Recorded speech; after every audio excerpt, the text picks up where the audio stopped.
말씀이 우리와 함께 날마다 만나는 성경 통독 읽기 고린도 1서 1장에서 5장입니다. 1장 인사. 하느님의 뜻에 따라 그리스도 예수님의 사도로 부르심을 받으신 바오로와 소스테네스 형제가 고린도에 있는 하느님의 교회에 인사합니다. 곧 그리스도 예수님 안에서 거룩하게 되어 다른 신자들이 사는 곳이든 우리가 사는 곳이든 어디에서나 우리 주 예수 그리스도의 이름을 받들어 부르는 모든 이들과 함께 성도로 부르심을 받은 여러분에게 인사합니다. 하느님 우리 아버지와 주 예수 그리스도에게서 은총과 평화가 여러분에게 내리기를 빕니다. 하느님께 드리는 감사. 나는 하느님께서 그리스도 예수님 안에서 여러분에게 베푸신 은총을 생각하며 여러분을 두고 늘 나의 하느님께 감사를 드립니다. 여러분은 그리스도 안에서 어느 모로나 풍요로워졌습니다. 어떠한 말에서나 어떠한 지식에서나 그렇습니다. 그리스도에 관한 증언이 여러분 가운데 튼튼히 자리를 잡은 것입니다. 그리하여 여러분은 어떠한 은사도 부족함이 없이 우리 주 예수 그리스도께서 나타나시기를 기다리고 있습니다. 그분께서는 또한 여러분을 끝까지 굳세게 하시어 우리 주 예수 그리스도의 날에 흠잡을 데가 없게 해주실 것입니다. 하느님은 성실하신 분이십니다. 그분께서 당신의 아드님 우리 주 예수 그리스도와 친교를 맺도록 여러분을 불러주셨습니다. 고린도 교회의 분열. 형제 여러분, 나는 우리 주 예수 그리스도의 이름으로 여러분에게 권고합니다. 모두 합심하여 여러분 가운데에 분열이 일어나지 않게 하십시오. 오히려 같은 생각과 같은 뜻으로 하나가 되십시오. 나의 형제 여러분, 여러분 가운데에 분쟁이 일어났다는 것을 클로에 집안 사람들이 나에게 알려주었습니다. 다름이 아니라 여러분이 저마다 나는 바오로 편이다. 나는 아폴로 편이다. 나는 케파 편이다. 나는 그리스도 편이다. 하고 말한다는 것입니다. 그리스도께서 갈라지셨다는 말입니까? 바오로가 여러분을 위하여 십자가에 못 박히기라도 하였습니까? 아니면 여러분이 바오로의 이름으로 세례를 받았습니까? 나는 여러분 가운데 크리스포스와 가이오스 외에는 아무에게도 세례를 주지 않은 일을 두고 하느님께 감사를 드립니다. 그러니 아무도 여러분이 내 이름으로 세례를 받았다고 말할 수 없습니다. 내가 스테파나스 집안 사람들에게도 세례를 주기는 하였습니다. 그 밖에는 다른 누구에게도 세례를 준 기억이 없습니다. 그리스도께서는 세례를 주라고 나를 보내신 것이 아니라 복음을 전하라고 보내셨습니다. 그리고 이 일을 말재주로 하라는 것이 아니었으니 그리스도의 십자가가 헛되지 않게 하려는 것입니다. 십자가의 복음. 멸망할 자들에게는 십자가에 관한 말씀이 어리석은 것이지만 구원을 받을 우리에게는 하느님의 힘입니다. 사실 성경에도 이렇게 기록되어 있습니다. 나는 지혜롭다는 자들의 지혜를 부수어 버리고 슬기롭다는 자들의 슬기를 치워버리리라. 지혜로운 자가 어디에 있습니까? 율법학자가 어디에 있습니까? 이 세상의 논객이 어디에 있습니까? 하느님께서 세상의 지혜를 어리석은 것으로 만들어버리지 않으셨습니까? 사실 세상은 하느님의 지혜를 보면서도 자기의 지혜로는 하느님을 알아보지 못하였습니다. 그래서 그분께서는 복음 선포의 어리석음을 통하여 믿는 이들을 구원하기로 작정하셨습니다. 유다인들은 표징을 요구하고 그리스인들은 지혜를 찾습니다. 그러나 우리는 십자가에 못 박히신 그리스도를 선포합니다. 그리스도는 유다인들에게는 걸림돌이고 다른 민족에게는 어리석음입니다. 그렇지만 유다인이든 그리스인이든 부르심을 받으신 이들에게 그리스도는 하느님의 힘이시며 하느님의 지혜이십니다. 하느님의 어리석음이 사람보다 더 지혜롭고 하느님의 약함이 사람보다 더 강하기 때문입니다.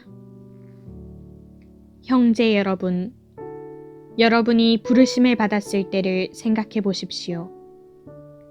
속된 기준으로 보아 지혜로운 이가 많지 않았고 유력한 이도 많지 않았으며 가문이 좋은 사람도 많지 않았습니다. 그런데 하느님께서는 지혜로운 자들을 부끄럽게 하시려고 이 세상의 어리석은 것을 선택하셨습니다. 그리고 하느님께서는 강한 것을 부끄럽게 하시려고 이 세상의 약한 것을 선택하셨습니다. 하느님께서는 있는 것을 무력하게 만드시려고 이 세상의 비천한 것과 천대받는 것, 곧 없는 것을 선택하셨습니다. 그리하여 어떤 인간도 하느님 앞에서 자랑하지 못하게 하셨습니다. 그러나 하느님께서는 여러분을 그리스도 예수님 안에 살게 해주셨습니다. 그리스도께서는 우리에게 하느님에게서 오는 지혜가 되시고 의로움과 거룩함과 속량이 되셨습니다. 그래서 성경에도 자랑하려는 자는 주님 안에서 자랑하라고 기록되어 있습니다. 2장 십자가에 못 박히신 그리스도를 선포하다. 형제 여러분, 나도 여러분에게 갔을 때에 뛰어난 말이나 지혜로 하느님의 신비를 선포하려고 가지 않았습니다. 나는 여러분 가운데에 있으면서 예수 그리스도 곧 십자가에 못 박히신 분 외에는 아무것도 생각하지 않기로 결심하였습니다. 사실 여러분에게 갔을 때에 나는 약했으며 두렵고 또 무척 떨렸습니다. 나의 말과 나의 복음 선포는 지혜롭고 설득력 있는 언변으로 이루어진 것이 아니라 성령의 힘을 드러내는 것으로 이루어졌습니다. 여러분의 믿음이 인간의 지혜가 아니라 하느님의 힘에 바탕을 두게 하려는 것이었습니다. 하느님의 지혜. 성숙한 이들 가운데에서는 우리도 지혜를 말합니다. 그러나 그 지혜는 이 세상의 것도 아니고 파멸하게 되어 있는 이 세상 우두머리들의 것도 아닙니다. 우리는 하느님의 신비롭고 또 감추어져 있던 지혜를 말합니다. 그것은 세상이 시작되기 전 하느님께서 우리의 영광을 위하여 미리 정하신 지혜입니다. 이 세상 우두머리들은 아무도 그 지혜를 깨닫지 못하였습니다. 그들이 깨달았더라면 영광의 주님을 십자가에 못 박지 않았을 것입니다. 그러나 성경에 기록된 그대로 되었습니다.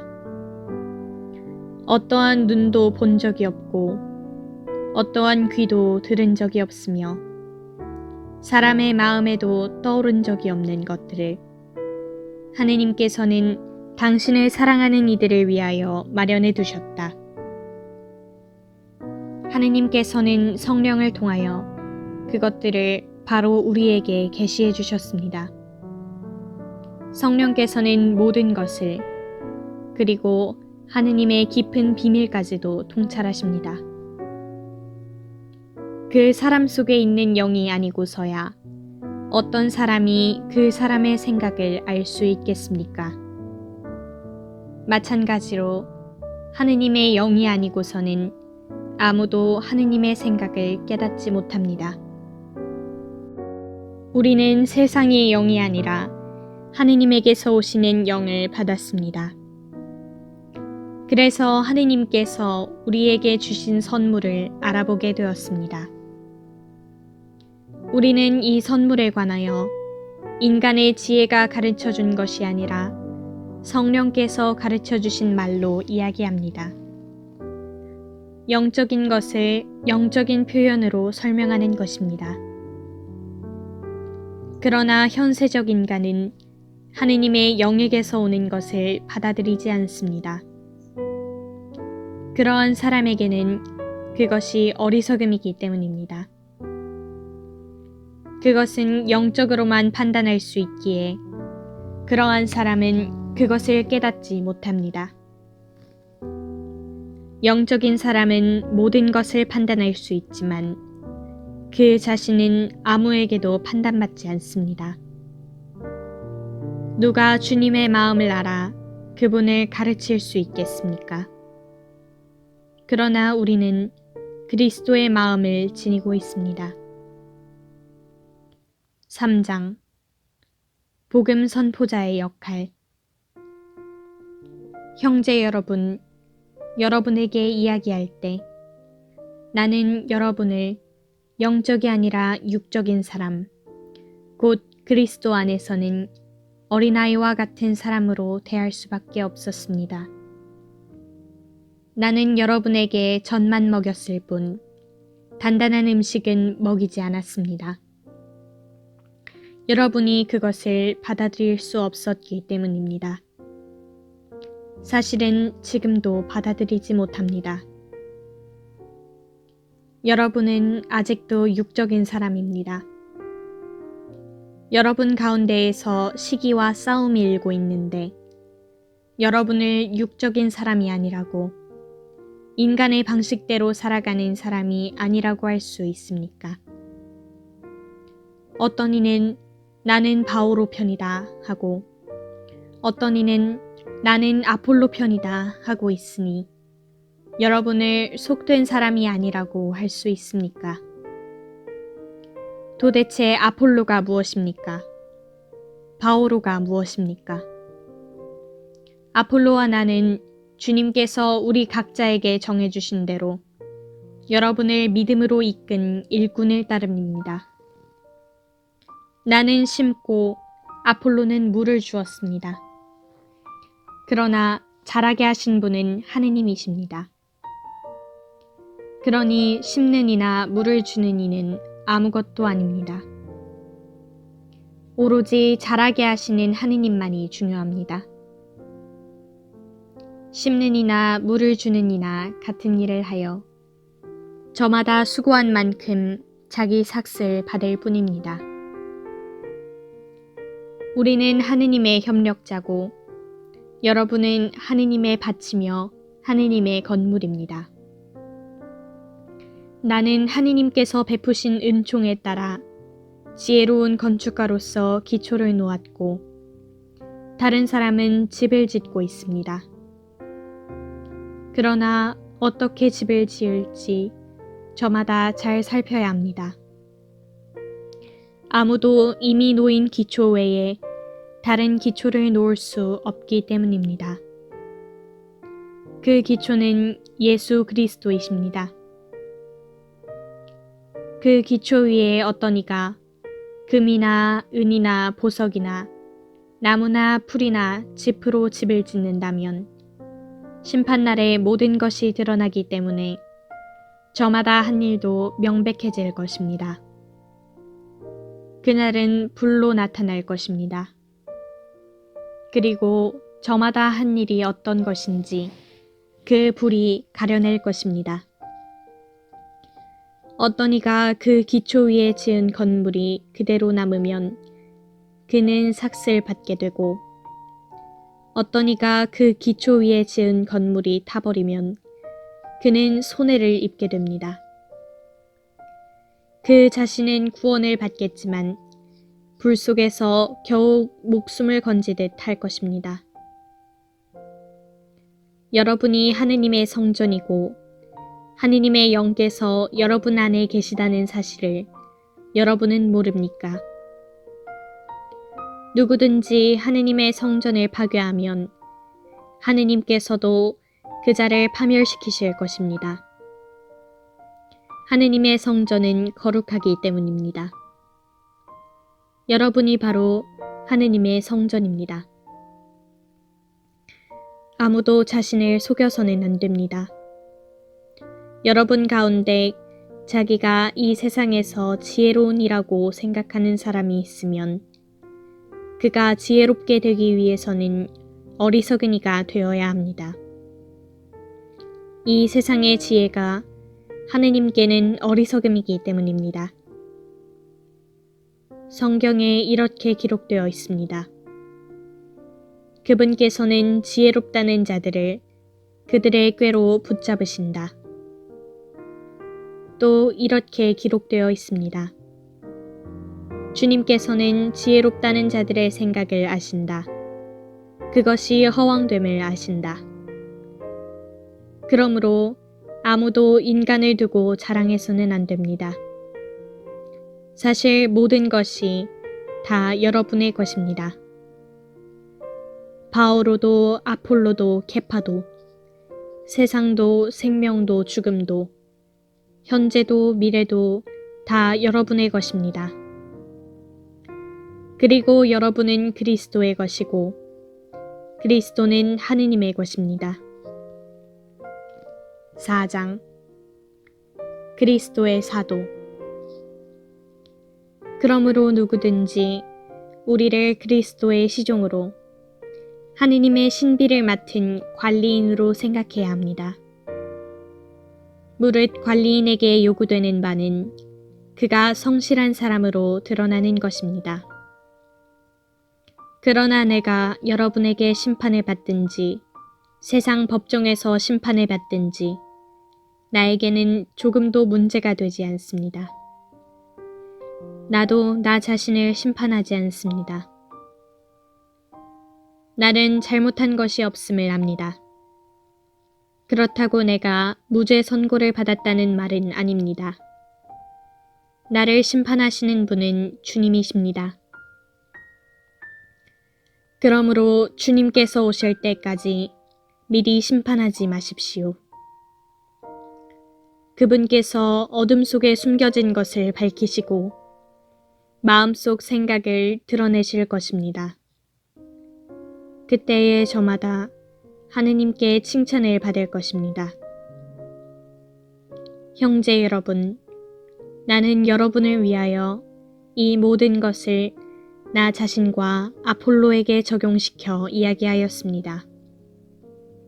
여러분이 기록된 것에서 벗어나지 마라 한 가르침을 우리에게 배워 저마다 한쪽은 얕보고 다른 쪽은 편들면서 우쭐거리는 일이 없게 하려는 것입니다. 누가 그대를 남다르게 보아줍니까? 그대가 가진 것 가운데에서 받지 않은 것이 어디 있습니까? 모두 받은 것이라면 왜 받지 않은 것인 양 자랑합니까? 여러분은 벌써 배가 불렀습니다. 벌써 부자가 되었습니다. 여러분은 우리를 제쳐두고 이미 임금이 되었습니다. 여러분이 정말 임금이 되었으면 좋겠습니다. 우리도 여러분과 함께 임금이 될 수 있게 말입니다. 내가 생각하기에 하느님께서는 우리 사도들을 사형 선고를 받은 자처럼 가장 보잘것없는 사람으로 세우셨습니다. 그래서 우리가 세상과 천사들과 사람들에게 구경거리가 된 것입니다. 우리는 그리스도 때문에 어리석은 사람이 되고 여러분은 그리스도 안에서 슬기로운 사람이 되었습니다. 우리는 약하고 여러분은 강합니다. 여러분은 명예를 누리고 우리는 멸시를 받습니다. 지금 이 시간까지도 우리는 줄이고 목마르고 헐벗고 매맞고 집 없이 떠돌아다니고 우리 손으로 애써 일합니다. 사람들이 욕을 하면 축복해주고 박해를 하면 견디어내고 중상을 하면 좋은 말로 응답합니다. 우리는 세상의 쓰레기처럼 만민의 찌꺼기처럼 되었습니다. 지금도 그렇습니다. 나는 여러분을 부끄럽게 하려고 이런 말을 쓰는 것이 아닙니다. 여러분을 나의 사랑하는 자녀로서 타이르려는 것입니다. 여러분을 그리스도 안에서 이끌어주는 인도자가 수없이 많다 하여도 아버지는 많지 않습니다.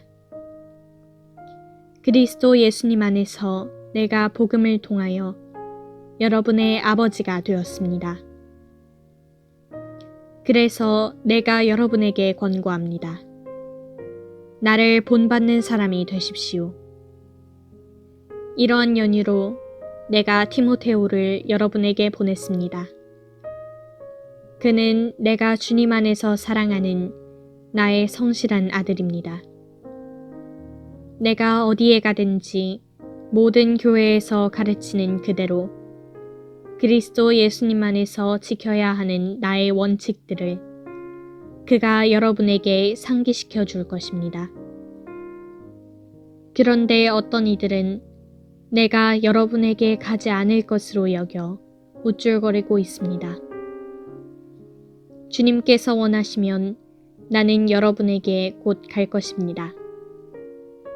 그리고 그 우쭐거리는 이들의 말이 아니라 힘을 확인해 보겠습니다. 하느님의 나라는 말이 아니라 힘에 있기 때문입니다. 여러분은 어느 것을 원합니까? 내가 여러분에게 매를 들고 가는 것입니까? 아니면 사랑과 온유한 마음으로 가는 것입니까? 5장 불륜에 대한 단죄. 사실은 여러분 가운데에서 불륜이 저질러진다는 소문이 들립니다. 이교인들에게서도 볼 수 없는 그런 불륜입니다. 곧 자기 아버지의 아내를 데리고 산다는 것입니다. 그런데도 여러분은 여전히 우쭐거립니다. 여러분은 오히려 슬퍼하며 그러한 일을 저지른 자를 여러분 가운데에서 제거해야 하지 않겠습니까? 나는 비록 몸으로는 떨어져 있지만 영으로는 여러분과 함께 있습니다. 그래서 내가 여러분과 함께 있는 것과 다름없이 그러한 짓을 한 자에게 벌써 판결을 내렸습니다. 우리 주 예수님의 이름으로 그렇게 하였습니다. 이제 여러분과 나의 영이 우리 주 예수님의 권능을 가지고 함께 모일 때 그러한 자를 사탄에게 넘겨 그 육체는 파멸하게 하고 그 영은 주님의 날에 구원을 받게 한다는 것입니다. 여러분의 자만은 좋지 않습니다. 적은 누룩이 온 반죽을 부풀린다는 것을 모릅니까? 묵은 누룩을 깨끗이 씌우고 새 반죽이 되십시오. 여러분은 누룩 없는 빵입니다. 우리의 파스카 양이신 그리스도께서 희생되셨기 때문입니다. 그러므로 묵은 누룩, 곧 악의와 사악이라는 누룩이 아니라 순결과 진실이라는 누룩 없는 빵을 가지고 축제를 지냅시다. 나는 전에 써보낸 편지에서 불륜을 저지르는 자들과 상종하지 말라고 하였습니다. 물론 불륜을 저지르는 이 세상 사람들이나 탐욕을 부리는 자들, 그리고 강도들이나 우상 숭배자들과 전혀 상종하지 말라는 것이 아닙니다. 그렇다면 여러분이 아예 이 세상 밖으로 나가야 할 것입니다. 내가 그렇게 쓴 뜻은 교우라고 하는 사람이 불륜을 저지르는 자거나 탐욕을 부리는 자거나 우상숭배자거나 중상꾼이거나 주정꾼이거나 강도면 상종하지 말라는 것입니다. 그런 자와는 식사도 함께하지 마십시오. 바깥 사람들을 심판하는 것은 내 일이 아니지 않습니까? 여러분이 심판할 사람들은 안에 있는 이들이 아닙니까? 바깥 사람들은 하느님께서 심판하실 것입니다. 여러분은 여러분 가운데에서 그 악인을 제거해 버리십시오.